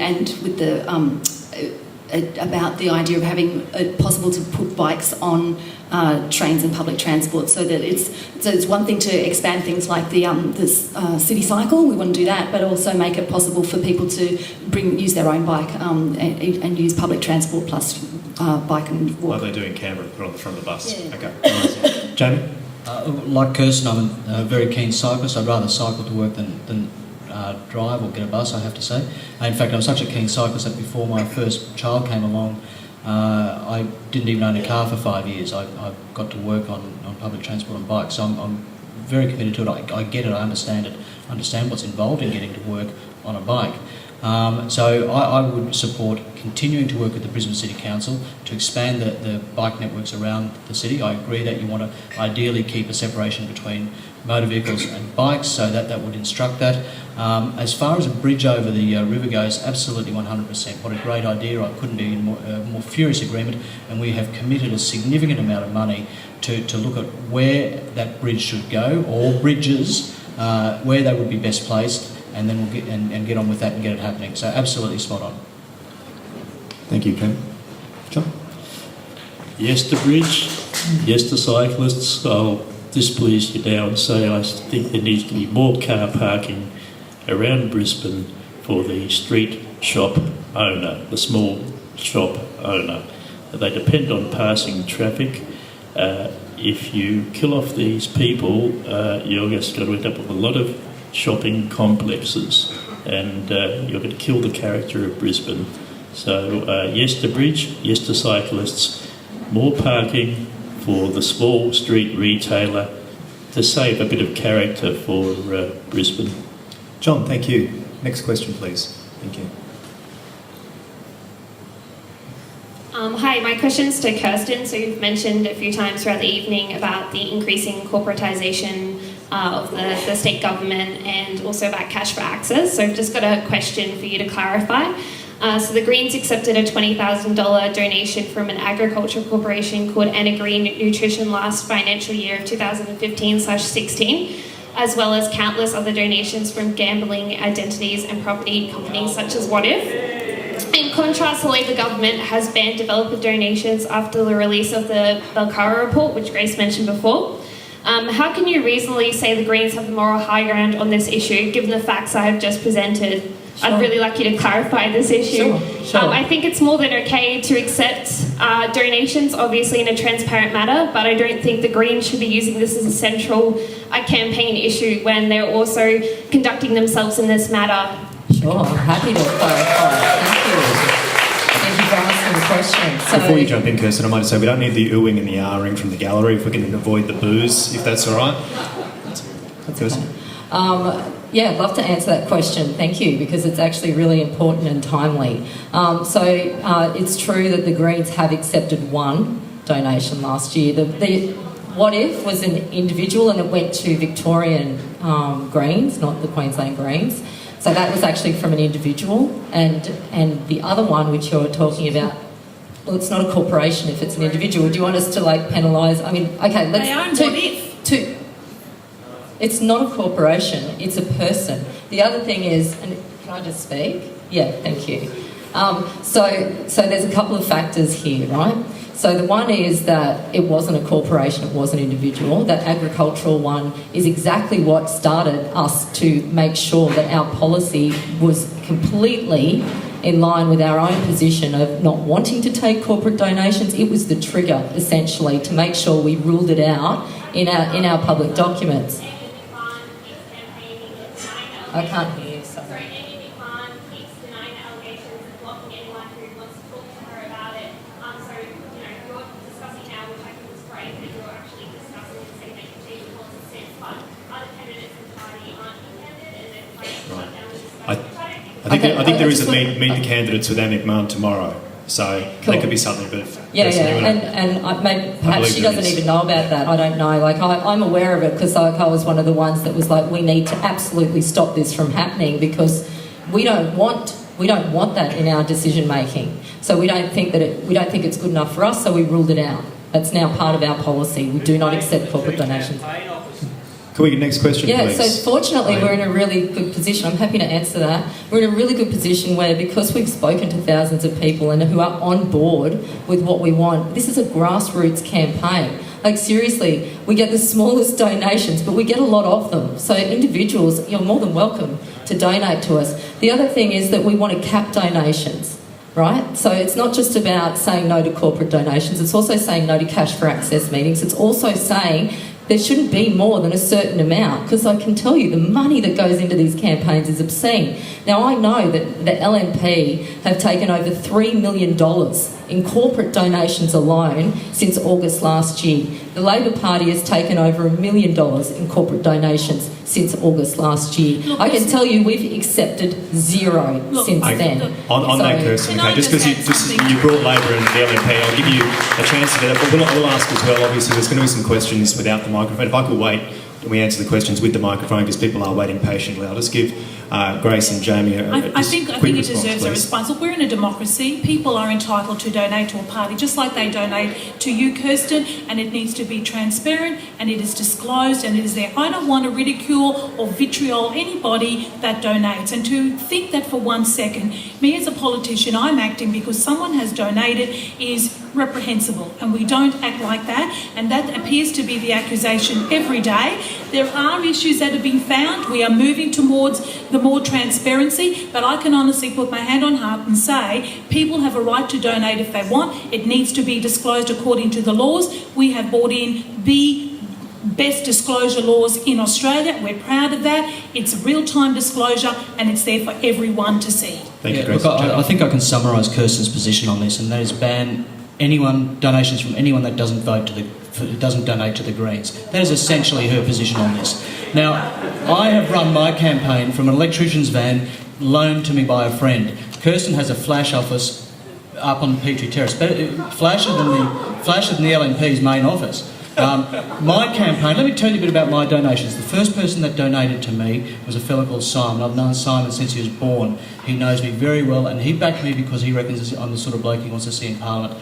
That is what my campaign has been run on. I have not received one red cent from LNP headquarters, not one. And I challenge Kirsten to prove otherwise. She's been very misleading with the numbers that she's been putting on her literature, in fact, just outright lying. And in addition to the friends and families and people who know me really well, the only other donations I've had have been small businesses in this electorate who donated to my campaign after they heard my policies, after they met me, and after they decided that I was the sort of person that they would like to see representing this community. Okay, thank you for that.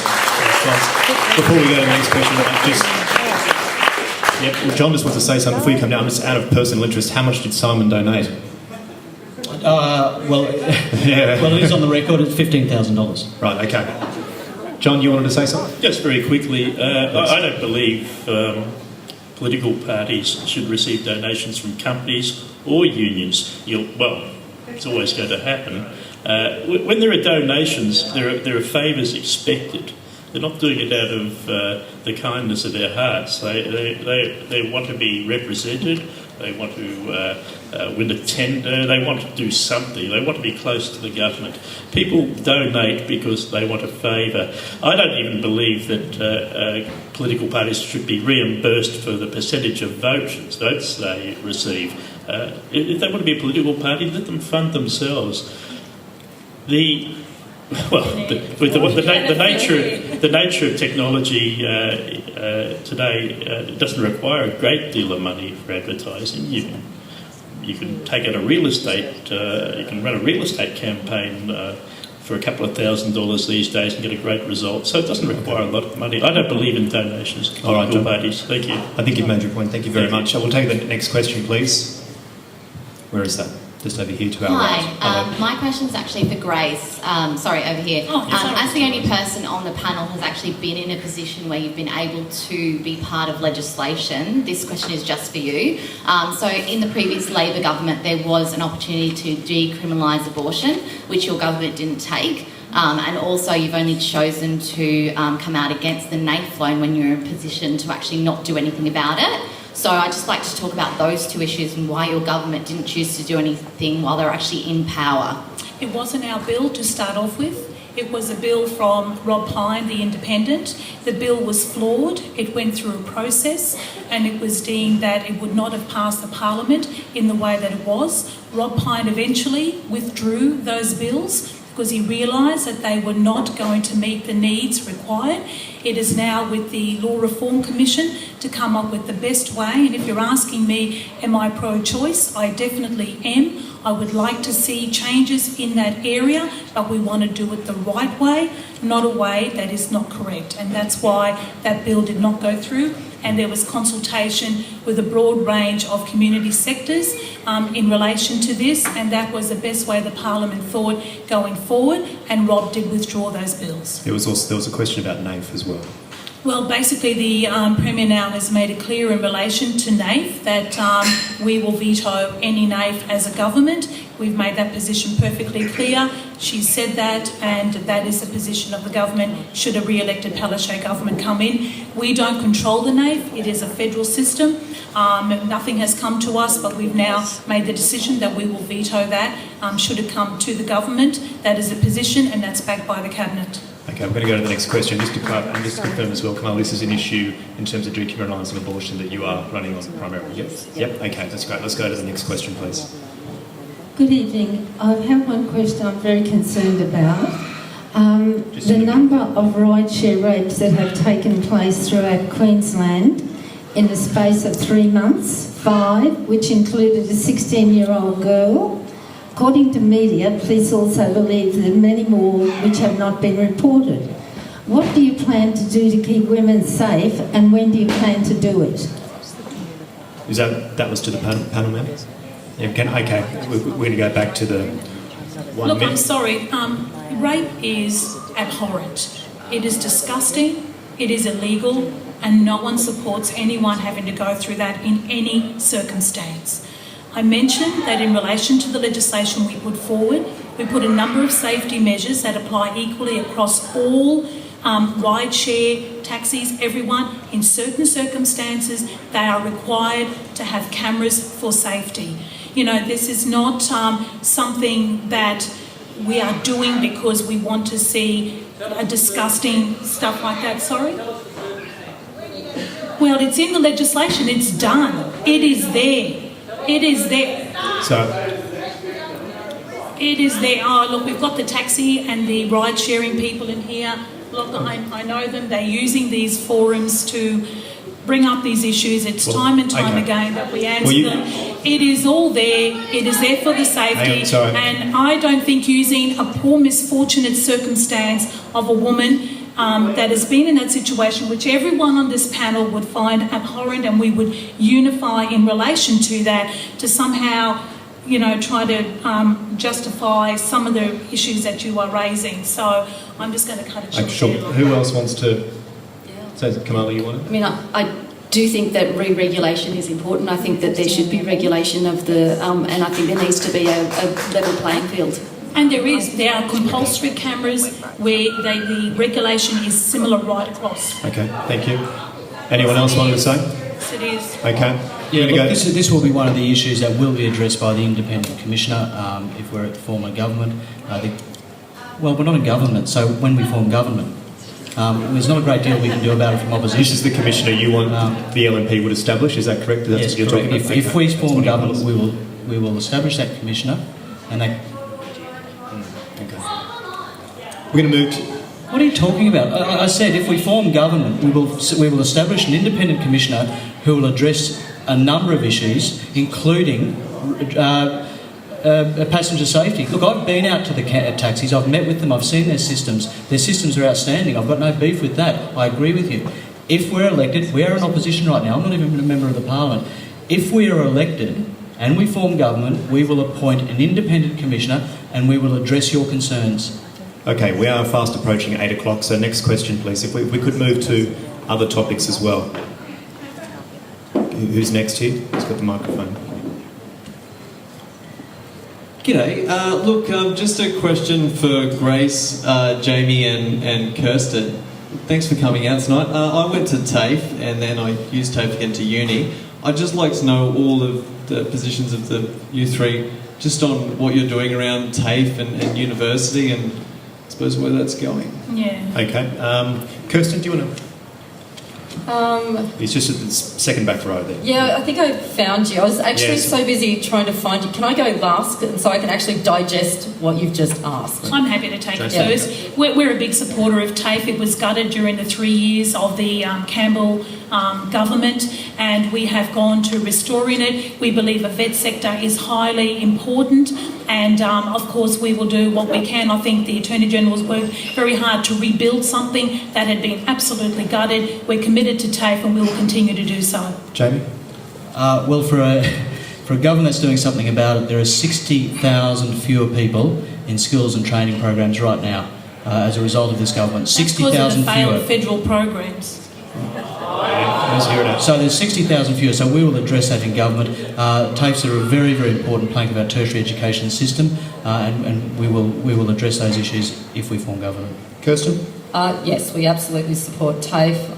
Loath as I am to agree with other panellists, it is a... What happened to that spirit of collaboration at the beginning of the night? No, but I don't want to sound like I'm like, yes, too vehemently. It is actually a combination of federal and state. So, I do think that we need to also lobby the federal government a little bit better to improve things too. So, I'd like to have a shot at that, please. Yeah, if you can make it brief for us, if you can, please. I definitely support the TAFE system.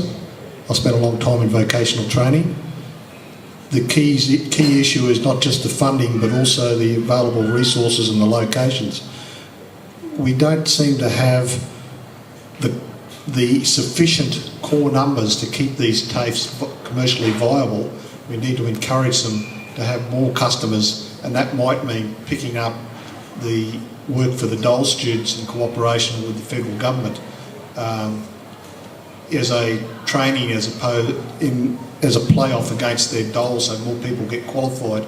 The other thing is we have apprentices who can't finish off their trade training because they can't get employment. Maybe there are a public work program public works programs where we could actually employ these apprentices to finish off their training, and also employ old blokes like, or old women and old blokes like myself who have qualifications and training, who can actually deliver some skill set back to those that can't finish their training and qualifications. Thank you, Evan. Next question, please. Thank you for letting me speak to you. Hello, sir. My name's Tony Free, and I'm a representative on the committee of the Rideshare Drivers Association of Australia. Sorry. I feel like we've gone through a lot of these issues. No, my issue is not concerning rideshare drivers. Right, okay. It's much broader than that, and I'd like to direct it to Grace. And if I'd ask guys not to get too head up about this, as to retain our dignity. You mentioned before that your government had created 134 jobs. Many of these jobs must fall within the gig economy, given that there's some 10,000 Uber drivers, another 10,000 taxi drivers in Queensland, there's Deliveroo, GoCatch, etc. So you're quoting those as jobs that were created, given that these economies were legalised within Queensland. However, are you comfortable with the fact that the vast majority of these people, in fact, I could comfortably say all of them, are on below poverty wages? And will you allow this incursion by the gig economy with sham contracts and so forth, allowing people to have jobs, as you say, and yet not have enough to live on? Okay. Thank you, Grace. For Grace. I've spent all my life fighting for workers' rights and for workers' pay, and I certainly ain't going to stop. And I remember trying to organise a taxi industry and to get an agreement and an award in the taxi industry, and they fought us all the way. I was one of the industrial officers at the QCU who fought for that, and they insisted that they were bailment relation there or whatever, and then all of a sudden now there's this big interest, and please forgive me if I find it a little bit hollow. Of course, we have laws in this country in relation to minimum wages. They're regulated under the federal system. There are protections there for those workers where they can go to the Fair Work Ombudsman and the Fair Work Commission just like any other worker can. And I'm not going to be lectured by anyone here about my view about what workers get paid, because I have fought for those people all my life. Next question, please. Hello, sir, at the back. Yes, hello. Hi. My question is to Kirsten and Kamala. My question has two parts to it. What percentage of an individual's and a company's income would you be prepared to take from them, and how much do you consider being rich? Interesting question. Who would like to take that first? I don't know. Look, I haven't actually got a dollar figure. I think what we've looked at around the world when it comes to corporations, particularly in the mining sector, is making sure that we're at least on par with most other countries, at least find an average in there. At the moment, our royalty rate is significantly lower than a lot of other countries around the world. So at least let's bring us up from that very low level. Developers were looking at, applying certain taxes across, the board, but we're not looking at individuals here. We're looking at companies. So, from that perspective, it's about making sure that the people who can least afford, anything at the moment, and bringing them up to a level where they do have that ability to live in a house and pay their bills and have access to the things that they need, because as a society that's actually what we need more than propping up these big corporations that do take a Kirsten, lot. you don't have a specific No, I number in mind? I don't have like a percentage for you on corporations generally. If I can, Kamala? So I'm going to start with a question about what can we consider rich. If you graphed the average wealth of Australians, and you made the height of the average person the same as the wealth of the average person, then most of us are somewhere around the height of the average person. But those who control the commanding heights of our economy are about 22 kilometres tall.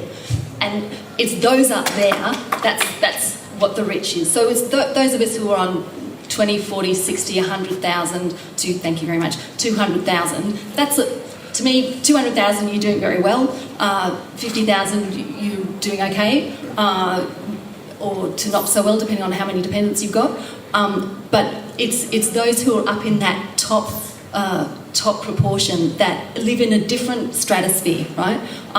They're the ones who I would consider rich. So if you think about the global 1%, it's actually probably 0.1% or 0.01% who really have the buckets of money that we could use to solve the crises of the environment and could solve our social questions. When it comes to taxing the corporations, because I agree with Kirsten, it's about the corporations. It's not about the rich. I want to eat them. You know, it's about the corporations. We need to tax them. We need to take some of them into public hands again. And so the kind of figures that the Socialist Alliance puts out is that, you know, back in the 80s, corporations were paying 49% tax. Seems like a reasonable thing. We've foregone billions of dollars in the public purse because Labor and Liberal governments, federally this is talking about, but they've failed to tax the corporations and have the resources that we need to service the community. Thank you, Kamala. Next question. So I've got to keep it going here. There were specific questions there. We're running out of time, so who's got the microphone?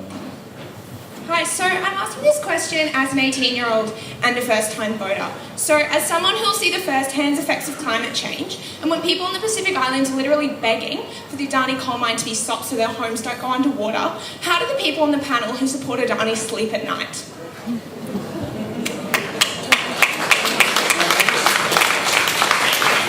I will open that up to you. If I might, I don't support the Adani subsidy, just to be quite clear on that. But if they're commercially viable in their own right, maybe they could let it go, but that's only going to be temporary till they go bust and nobody buys any more off them. So, well, I think then we move to Jamie or Grace with the positions of your parties. Look, I think to suggest that the whole world environment movement is going to survive and fail because of Adani is ridiculous. This is a much more complex situation here. We need to transition as a world. We are not climate change deniers. I agree with what Ed was saying. We are not going to fund, and I've made that perfectly clear here tonight, but to say that the whole world is going to sink and swim with Adani when Queensland is a coal-producing state at the moment, we are transitioning to renewables. We've said that before. I think is a little bit flippant about the extreme environmental pressures that this world is facing. We need to work cooperatively together, and I don't think it all rests on whether Adani goes ahead or not. Okay, the question was two supporters, so Jamie, that's... Yeah, look, I think it's a situation that I don't think the world is going to collapse. Well, the question Because specific another was coal to the people who not support the Well, line. we're not supporting. We've said calm down, everybody, calm down. Jamie? We've made our position clear. Look, I think Grace did actually summarise it quite nicely. Look, this is my first postgraduate qualification was in what would now be called environmental economics. I do understand environmental externalities. I understand that every time we do something, there's a negative impact on the environment, and therefore it's important to make sure that those people who benefit from it pay the cost of those externalities. When it comes to Adani, I absolutely agree. I think that the environmental impacts need to be very carefully monitored, and if there's any breaches, that they should be enforced and meaningful and strong penalties applied. We need to get our tree clearing laws in as well that were denied by the crossbenchers and the LNP. 28,000 hectares of land around Adani will be impacted by that mine. Nearly 21,000 will be cleared. So that is absolutely... And I think Adani is probably where we're going to end this evening. We started there, we ended this evening purely just because the time has come around. There were so many people with questions, and I appreciate that, and I thank you. Could you please... Actually, you have had your hand up for a very long time, and I do appreciate your persistence, sir. Could we just get one more in? Apologies to the Powerhouse. If we could make it just a brief one, please, sir. Hello, everyone. I have a question about renewable energy. Everyone's talking about renewable energy. It's a very hot topic issue. You still need raw materials. You still need steel to make wind turbines. Solar panels don't grow out of the ground. What about nuclear power? 60% of the uranium in the world is from Australia. We sell it overseas. Why don't we have nuclear power for the next 30 years until we get everything up to a good start? And this is for the whole panel. I'd like to know what your Can we do it as a yes no? Would you be happy with that? You can wink. I'm just kidding. Yeah. Okay. Can we do it with a yes no purely for timing purposes, sir? Again, it's on the cost. Nuclear is the most expensive option to produce a plant and to run the plant compared to some of the other options. So I'll only support what is economically viable, and nuclear is not economically viable for Australia in comparison to other options. Kirsten? Well, I just add to that, so absolutely, but also the lead time in getting one up and running, never mind the environmental impacts that come from the waste or the economic value of that argument, it's also the lead time in actually setting one up. We've got access to renewables now. Why wouldn't we just, use what we have? Okay. Our 50% renewable targets is sunshine, wind, water, and that is the target that we have. We're not going to build a coal-fired power station. That is our plan. It's there for everyone to see, and that's what we're transitioning to. Yeah. And I don't support nuclear. nuclear. So I was going to ask you on the nuclear. I don't support nuclear because of the waste issue and the difficulty with